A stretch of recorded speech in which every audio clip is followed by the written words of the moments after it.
Hi there, my name is Ro, and I'm the founder of Rasa of the Hero Child. I wanted to share with you a true story of survival. This is a story of why I believe victims of domestic violence, rape, and trafficking when they speak out. This is a real story for those who are currently victims, for those that have survived, and for those who are now their own warriors. By my high school years, I had already experienced being molested by a female babysitter. I grew up in an environment where I was emotionally neglected and physically abused daily. I had been bullied extensively throughout my elementary school years all the way into high school with no support from the administration, as they mentioned in several occasions that it would be easier for me to leave the school than for them to take care of the numerous bullies involved. By my freshman year of high school, I was longing to be loved, to belong, and to be heard, like any other young mind seeks. I had come out as a homosexual during this time, but it was met with opposition and defiance by those who, once again, were supposed to protect and love me unconditionally. By freshman year of high school, I was a naive, lonely, and traumatized child rigged with severe traumatic stress. So I tried looking for comfort amongst other gay teenagers like me. But when I couldn't find that type of friendship within those close to me, I began looking elsewhere. So I ventured into various social media and relationship apps, ranging from Facebook to Kik to Snapchat to Omegle, to Grindr to Tinder. I didn't know it then, but I began meeting adults pretending to be teenagers online. This history is quite extensive, as I began getting groomed by various older men during middle school who were again pretending to be other teenagers in the same position I so happened to be in, lost, confused, and wanting to feel love and support after being rejected by loved ones. They had elaborate profiles that painted a false picture of teenage boys. By the time that I would realize it, it was too late. I was being groomed. And I was being groomed by people in my neighborhood, music teachers, a military man. However, around 2015, I received a message followed by a picture, that of like half of a face of an older man. The message being sent to me were an attempt to build a sexual relationship. Given that I was a minor and that I was looking for other people my age, other teenagers, I then proceeded to message back, letting him know I wasn't interested. But he kept messaging me, insisting that we meet. I even mentioned to him repeatedly that I was a minor, and he expressed no concern. Then, after ignoring him for a few minutes, he sent another picture of his face that was a full frontal face picture, which actually terrified me from the get-go. I mean, his eyes were big and they look lifeless to me. He had a muscular and football player size type of build. He was a bald, muscular, black man in his 30s. And I mean, he looked like he could crush me. And he kept messaging me nonstop, even after I kept ignoring his messages. So I decided to block him, and I didn't think much of it other than just how his picture and his messages made me feel. Uneasy, disturbed, but without any reason to believe that my life was truly in danger. It wasn't until we encountered each other face to face that I truly understood that his initial message was the beginning of another nightmare for me. I don't really remember how much time passed, but it had to be a couple of months after he messaged me that we came face to face. I had been messaging a profile on one of the social media apps, and it was of another person pretending to be my age, but of course I didn't know it at the time, so I was messaging who I thought was a teenager. They had a bunch of pictures on their profile, and they had mentioned that they went to a high school nearby, which made me bring my guard down. We had agreed to meet at my high school since I felt it would be safer. I actually had a very busy day that day, performing for Winter Guard and show choir and attending to my other extracurricular activities like running the dance team and my anti-bullying club during lunches. So by the time I was done with my day and performing, it was like pitch black. My high school had two huge parking areas. One was for the administrators and guests, and the other one was for students. The student parking area was at the back of the school with the softball, baseball, and soccer field, which are surrounded by hills and like a little canyon. So it's dark there at night. And no one parks there, because the gates are closed when the evening is done. And the only parking lot that's open is the administrators for guests. This is when the luring began.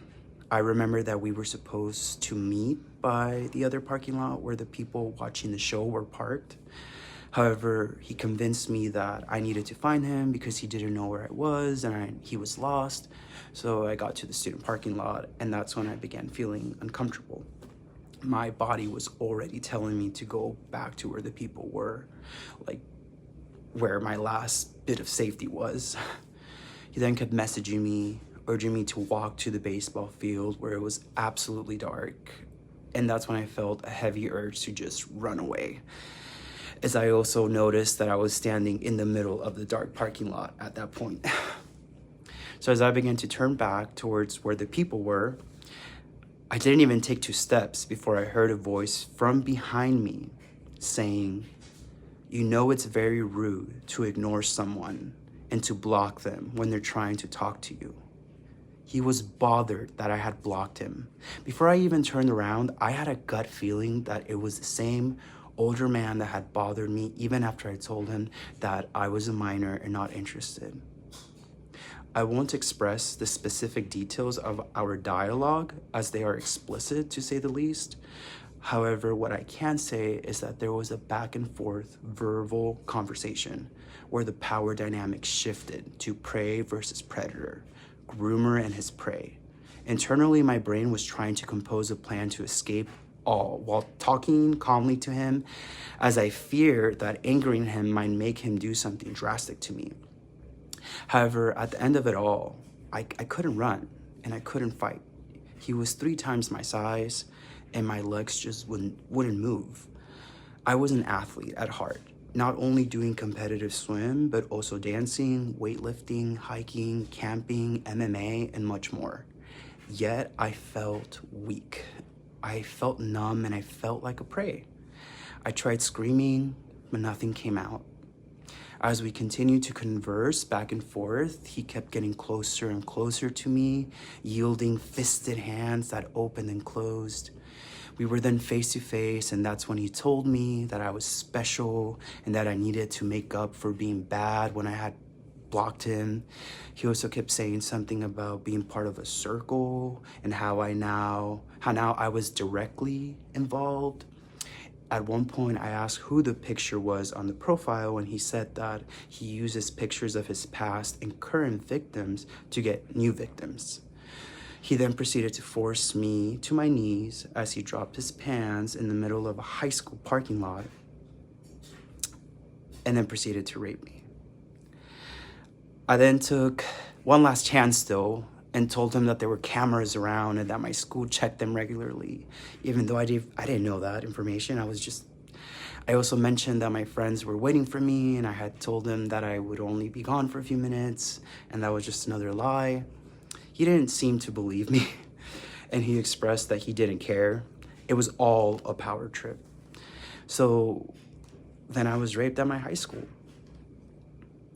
After he had finished satisfying himself, and for miraculous reasons, a car stopped in front of the closed gate to the student parking lot, shining their bright headlights and illuminating us.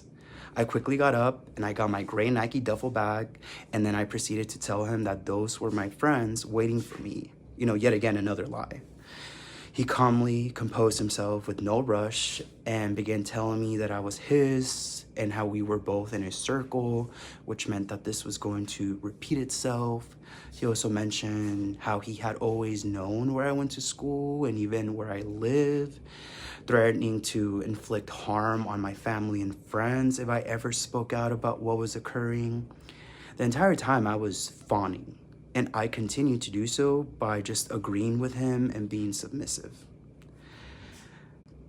As soon as I reached the pedestrian exit, the car that was there backed out and drove off into the distance, and I never got to see who it was. I turned back to the student parking lot, and my rapist wasn't there anymore. Just pure pitch blackness, almost like I had hallucinated the entire ordeal. I then turned towards home and I ran. I ran so fast like I've never ran in my life. I ran home, but yet it felt like I was still stuck in the student parking lot. I already had a history of dissociation, so basically that moment and in future moments, I dissociated in order to not feel the pain. Each time I was raped, the movie in my mind would play and I would disappear. However, after years of therapy, especially EMDR, I can now recall much clearer and with much consistency various traumatic experiences I had blocked out. As time passed, he continued reaching out through various apps using fake profiles to get me started on conversations, and then he would admit it was him once I had opened up about myself. He began giving me orders such as that I had to meet him at nighttime, midnight, when my parents were asleep, and that's when he would groom and repeatedly rape me outside in the public eye. He would continue telling me that I was special, that he would also threaten to kill me if I spoke out about the situation.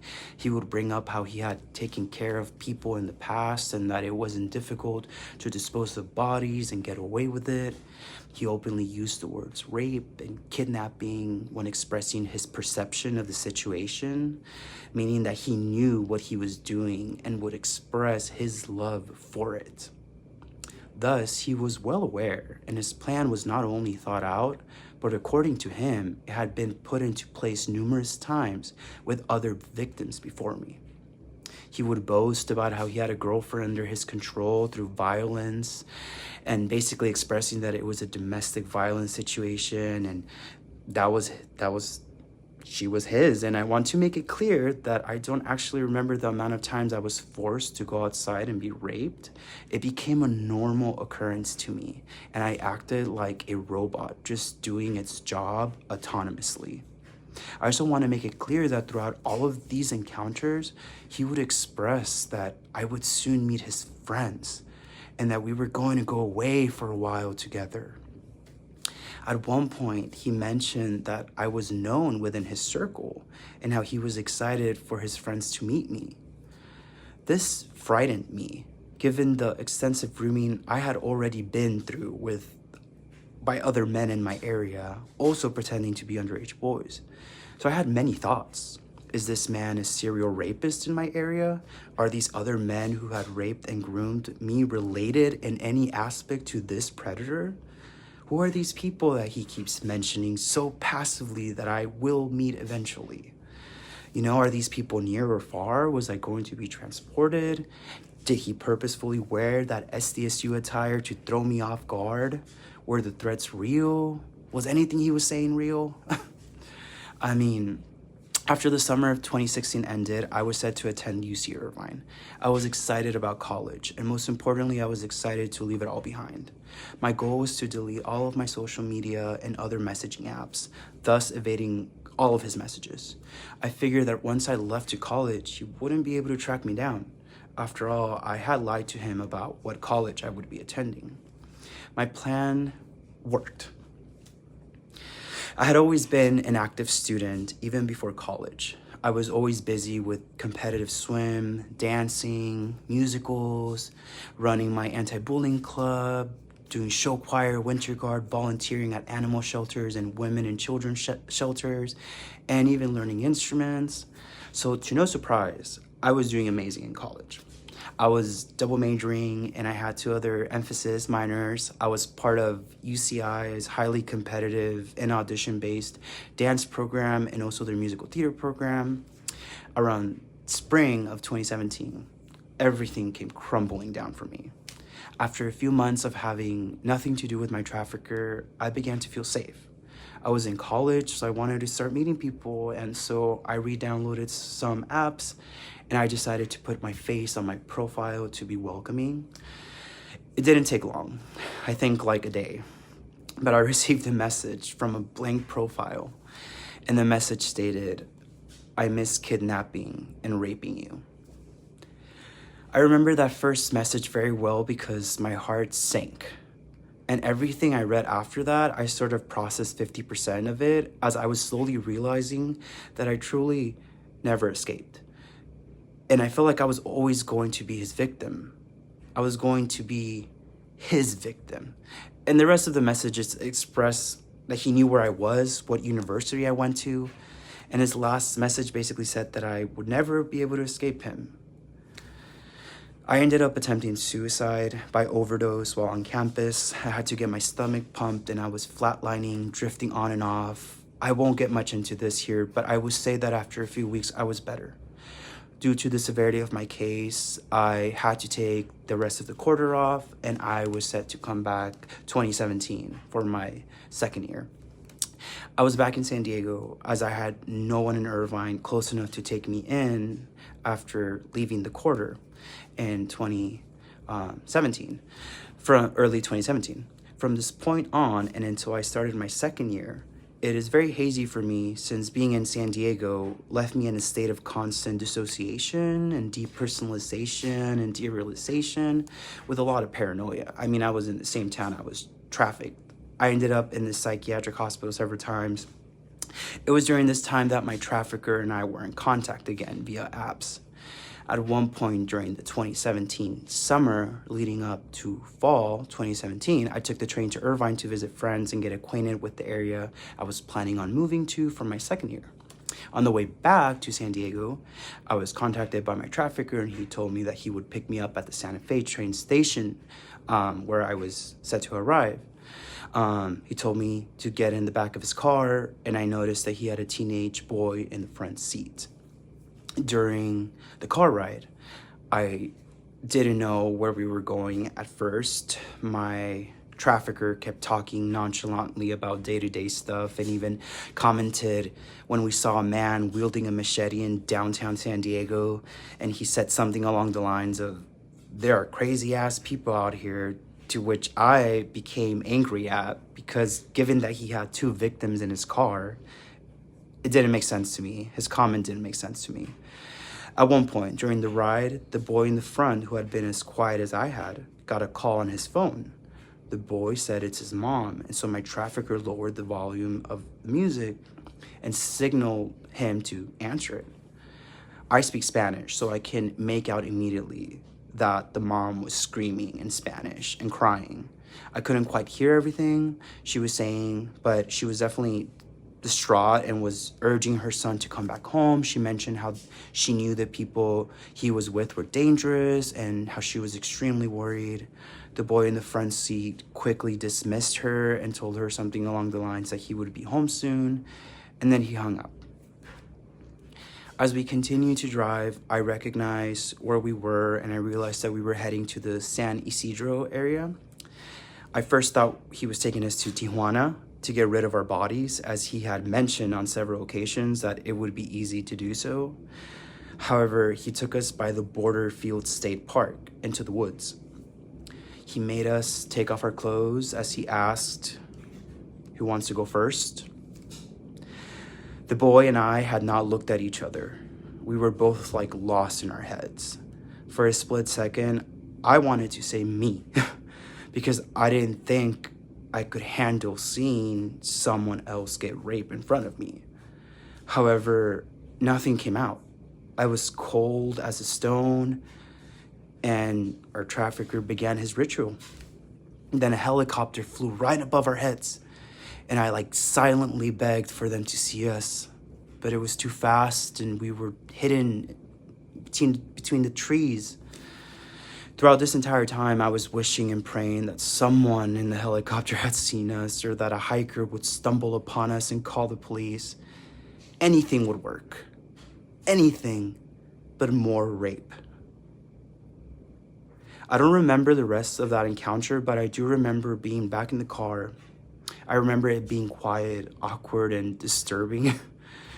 Our trafficker had gotten used to me after all. I was his special one, so it wasn't to anyone's surprise that he asked me where I wanted to get dropped off. By then, he was convinced that I was his puppet, 100%. However, he didn't expect what I did next. I told him to drop me off by the AMC 24 in Palm.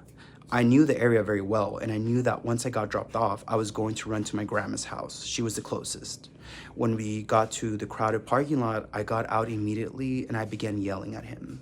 I told him that I was going to scream if he got any, closer to me.